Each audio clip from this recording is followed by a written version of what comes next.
செய்தி. வணக்கம். விவி செய்திகளுக்காக ஊர் செய்திகள் வாசிப்பது ஸ்பர்ணா.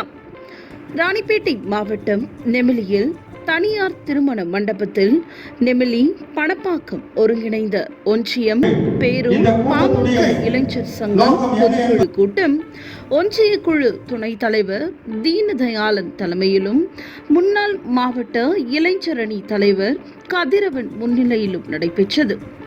இதில் மாவட்ட செயலாளர் சரவணன், ஒருங்கிணைந்த மாவட்ட அமைப்பு செயலாளர் ஆமா கிருஷ்ணன், ஒருங்கிணைந்த மாவட்ட இளைஞர் சங்க செயலாளர் சக்கரவர்த்தி ஆகியோர் பங்கேற்று வரும் நாடாளுமன்ற தேர்தலில் அரக்கோணம் தொகுதியில் போட்டியிடும் பாமக வேட்பாளரை தமிழகத்திலேயே அதிக வாக்கு வித்தியாசத்தில் வெற்றி பெற செய்ய வேண்டும், 2026 அன்புமணி ராமதாஸ் அவர்களை முதலமைச்சராக ஆக்க அனைவரும் ஒற்றுமையாக கட்சி பணியாற்ற வேண்டும், கட்சி கொள்கைகளை சமூக ஊடகங்கள் வாயிலாக தெரிவித்து வாக்கு சேகரிக்க வேண்டும் என தெரிவித்தார்.